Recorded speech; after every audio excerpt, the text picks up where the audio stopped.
Hello traders, क्या आप trading करते हैं? ज़रूर करते होंगे। क्या आप ऑप्शन सेलिंग करते हैं? नहीं करते होंगे। क्या आप फ्यूचर को बाय या सेल करते हैं? नहीं करते होंगे। आप सिर्फ़ और सिर्फ ऑप्शन बाइंग करते होंगे और उसके पीछे कुछ रीज़न है। सबसे बड़ा रीज़न है margin requirement, financial issues. Margin requirement इतनी बड़ी समस्या है कि जब आदमी अपने घर के खर्चे नहीं संभाल पा रहा है तो वो 2 लाख रुपए, 2.5 लाख रुपए फ्यूचर की मार्जिन या फिर ऑप्शन सेलिंग की मार्जिन कैसे प्रोवाइड करेगा? हमारे लिए, हम सब के लिए ये जानना बहुत ज़रूरी है कि स्टॉक मार्केट में प्रॉफिट कैसे होगा। सेबी के डाटा के रिगार्डिंग जो है 90% लोग लॉस करते हैं, 10% लोग प्रॉफिट करते हैं। लेकिन वो जो 10% लोग प्रॉफिट करते हैं वो कैसे करते हैं, उनका क्या सिस्टम होता है, क्या स्ट्रेटजी होती है, ये जानना बहुत इम्पोर्टेंट है। तो मेरा नाम है अमित। मैं आपको इस वीडियो में कुछ इम्पोर्टेंट बातें करूँगा, जिसमें मैं आपको बताऊँगा कि हमारे लॉसेस के क्या रीज़न हैं और हम उन्हें कैसे कंट्रोल कर सकते हैं। सबसे पहला पॉइंट है कि हम लोगों को सबसे पहले ऑप्शन बाइंग से मूव करना होगा ऑप्शन सेलिंग की तरफ, क्योंकि जब तक हम लोग ऑप्शन बाइंग करते रहेंगे, ऑप्शन बाइंग कंटिन्यू करते रहेंगे, तब तक जो है हम लोग कभी भी जो है प्रॉफिटेबल नहीं बन सकते।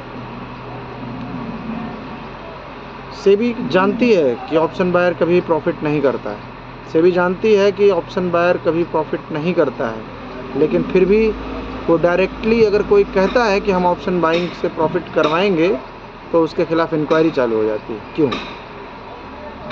क्योंकि सभी को पता है कि तुम प्रॉफिट कर ही नहीं सकते। तो जब प्रॉफिट कर नहीं सकते तो अगर कोई बोल रहा है तो इसका मतलब वो मैनिपुलेट कर रहा है।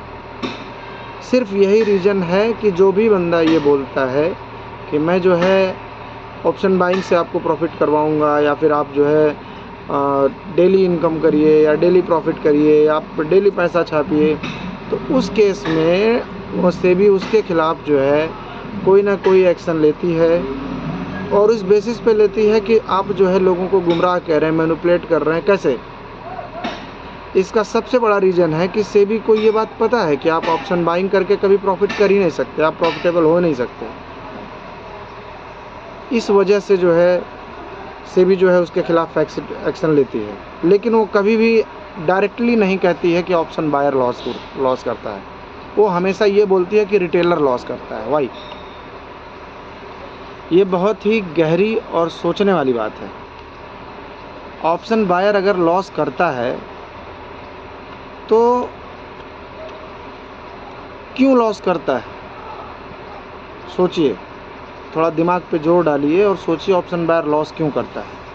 क्या कभी आपने किसी भी प्रीमियम का एक दिन का चार्ट आपने सिंगल स्क्रीन पे देखा है? और अगर आपने देखा है तो मैं फिर से बता दे रहा हूँ, आपने देखा होगा कि उसमें कभी भी कंटिन्यूअस ग्रीन कैंडल नहीं दिखेंगी, और दिखेंगी भी तो बहुत रेयर केस में 2 बार दिखेंगी। वो कब आएगा किसी को नहीं पता। केवल और केवल 3 से 4 कैंडल का मूवमेंट एक बार आता है, वो भी मॉर्निंग टाइम में। वो भी कब आता है ये किसी को नहीं पता। इसलिए ऑप्शन बाइंग करके प्रॉफिटेबल होना बहुत ही मुश्किल है। हमको तो ऐसा लगता है कि जो है नामुमकिन है, ठीक है, बट ऐसा बहुत से लोग करते भी हैं। लेकिन वो लोगों के पास भी जो है मार्जिन इतना ज़्यादा होता है कि उन्हें अगर उनका एक ट्रेड लॉस हो भी जाता है तो भी उनको प्रॉफिट हो जाता है। अगले ट्रेड में उनको मतलब वो 2-4 क्लिक पे निकल जाते हैं। लेकिन हम लोग हैं रिटेलर, जिनके पास पैसे की कमी है। इसलिए जो है हम लोगों को सबसे पहले ऑप्शन बाइंग छोड़नी होगी और हमें मूव ऑन करना पड़ेगा ऑप्शन सेलिंग की तरफ। अब ऑप्शन सेलिंग की सबसे बड़ी समस्या यह है रिक्वायरमेंट ऑफ मार्जिन। मार्जिन कहाँ से लाएंगे? आप 2 साल के लिए ट्रेडिंग बंद कर दीजिए, आप इन्वेस्टमेंट करिए, पैसे, मेरा मतलब है पैसे सेव करिए। कहीं से भी आप पैसे सेव करिए। 1 साल रेस्ट लीजिए, 2 साल रेस्ट लीजिए। 2 साल में आप कुछ ना कुछ कहीं ना कहीं से तो सेव कर ही लेंगे। मेरा मानना यह है कि अगर आप मिनिमम 5 से 6 लाख रुपए रखते हैं तो आप ऑप्शन सेलिंग की कोई ना कोई ठीक ठाक स्ट्रेटजी डिप्लॉय करके और आप एक ठीक ठाक डिसेंट अमाउंट मंथली अर्न कर सकते हैं। लेकिन ये भी इतना आसान नहीं है। इसके लिए आपको शॉर्ट सेलिंग की कुछ स्ट्रेटजीज सीखनी होंगी, जैसे कि short straddle, short strangle, iron fly, iron condor. और सिर्फ जानना ही इम्पोर्टेंट नहीं है, इसका एडजस्टमेंट जानना बहुत ज़रूरी है कि हमें कब जो है एडजस्ट करना है, कब पोजीशन क्लोज़ करना है, कितने प्रॉफिट पे निकल जाना है। ये सारी बातें जो है मैटर करेंगी आपको मंथली प्रॉफिटेबल बनाने में। ठीक है, तो ये सब काफ़ी लंबा टॉपिक है, तो इस सब पे बात करेंगे बाद में। अभी मैं आज का मेरा मोटिव यही था बताना कि जितने भी रिटेलर हैं और जितने भी ऑप्शन बायर हैं, मैं सबसे यही कहना चाहता हूं कि आपको ऑप्शन बाइंग छोड़नी होगी अगर आप प्रॉफिटेबल होना चाहते हैं तो। मैं 2019 से पिछले 5-6 सालों से मैं ट्रेडिंग कर रहा हूं, और एक टाइम था जब मुझे मार्केट के बारे में भी नहीं पता था, एक टाइम था जब मुझे एप्लीकेशंस के बारे में नहीं पता था, एक टाइम था जब मैं मुझे एक्सपायरी क्या होती है इसके बारे में भी नहीं पता था। लेकिन आज मुझे बेसिकली ये सारी चीज़ें मुझे पता है। इसलिए मैं ये कहना चाहूँगा कि ऑप्शन बाइंग से हमें मूव करके ऑप्शन सेलिंग की तरफ आना पड़ेगा। और बात करेंगे अगर लॉसेस की, तो लॉसेस देखो सबको होते हैं, लेकिन ऑप्शन बायर जो लॉस करता है उसके ढेर सारे रीज़न हैं। वो रीज़न, चलो एक इम्पॉर्टेंट बात बताता हूँ। इम्पॉर्टेंट बात यह है कि आपको क्या लगता है कि सेबी जो काम करती है वो रिटेलर के लिए करती है? नहीं। सेबी को अगर रिटेलर के लिए काम करना होता ना, तो वो एसटीटी के चार्जेस कम कर देती। ब्रोकरेज जहाँ 20 लेती है वहाँ 10 लेती। ट्रांजैक्शन चार्जेस या फिर अदर जो भी चार्जेस लगते हैं वो चार्जेस कम कर देती। लेकिन नहीं, पहले जो है लॉट साइजेस कम किए गए, लोगों की हैबिट दिलाई गई, अब लोगों की आदत पड़ गई, तो फिर जो है उसके लॉट साइज बढ़ा दिए गए। भाई आप मार्जिन रिक्वायरमेंट बढ़ा दे रहे हैं तो आप बंदा ट्रेड कहाँ से करेगा? आज जो ऑप्शन सेलिंग 2 लाख 2.5 लाख में हो रही है ना, वो ऑप्शन सेलिंग पहले 1 लाख रुपए में भी होती थी, लेकिन आज लोग नहीं कर सकते।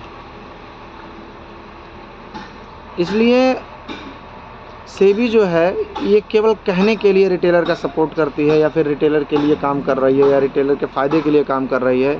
सेबी रिटेलर के लिए काम नहीं कर रही है। सेबी बस कुछ ये करना चाहती है कि किसी का अगर सिस्टम बन गया है या अगर कोई अर्न कर रहा है तो वो कुछ कहीं ना कहीं से डिस्टर्ब हो जाए। हो सकता है थोड़ी देर के लिए मैं आप लोगों से अच्छा ना बोल रहा हूँ, या हो सकता है थोड़ी देर के लिए मैं मेरी टॉकिंग अच्छी ना लग रही हो, या जो भी कोई देख रहा हो उसके अगर ये लगता है कि मैं जो है कुछ गलत बोल रहा हूँ या कुछ अच्छी ना लगे मेरी बातें, तो उसको इग्नोर करना। ये मेरा पहला वीडियो है, ठीक है। मुझे कुछ खास एक्सपीरियंस नहीं है कि मुझे क्या बोलना है और क्या नहीं बोलना है अभी, लेकिन मैं ये बता रहा हूँ जो मुझे नॉलेज है उसके रिगार्डिंग मैं बता रहा हूँ कि जो भी सिस्टम, जो भी कल्चर बनाया गया है स्टॉक मार्केट के लिए, या जिस भी बंदे ने बनाया है, वो किसी स्पेशल ट्रीटमेंट के लिए बनाया है, किसी स्पेशल लोगों के लिए बनाया गया है। बेसिकली मेरा कहने का मतलब यह है कि जो बड़े लोग हैं, जो बड़े इंस्टीट्यूशंस हैं, जो पैसे वाले लोग हैं, ठीक है, इसमें पैसे वाले लोग ही पैसा कमा पाते हैं। कहने के लिए लोग बोलते हैं कि जो है पैसा ही पैसे को खींचता है, तो कहीं ना कहीं ये बात यहाँ पे लागू होती है। और पैसा डायरेक्ट नहीं खींचता है, जब पैसा होता है ना तो अपनी सारी स्ट्रेटजी, सारे एडजस्टमेंट और सारा सिस्टम काम करता है। लेकिन जब आपकी जेब खाली है, आज के टाइम में अगर आप शॉर्ट स्ट्रैंगल डिप्लॉय कर देते हैं, शॉर्ट स्ट्रैंगल डिप्लॉय कर देते हैं, आप उसको एडजस्टमेंट कहाँ से करेंगे?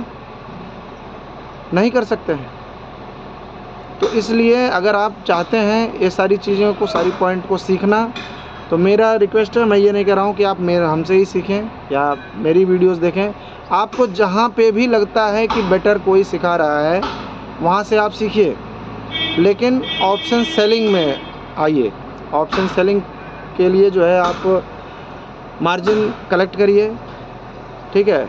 मेरे अकॉर्डिंग मुझे लगता है 5 से 6 लाख रुपया जो है एनफ होगा एक डिसेंट अमाउंट मंथली अर्न करने के लिए। तो इसलिए अभी मुझे कुछ खास नहीं पता है क्या बोलना है। मैं इतना ही बोलूँगा कि जो है चैनल को सब्सक्राइब कर लीजिए, लाइक और शेयर ज़रूर करिए।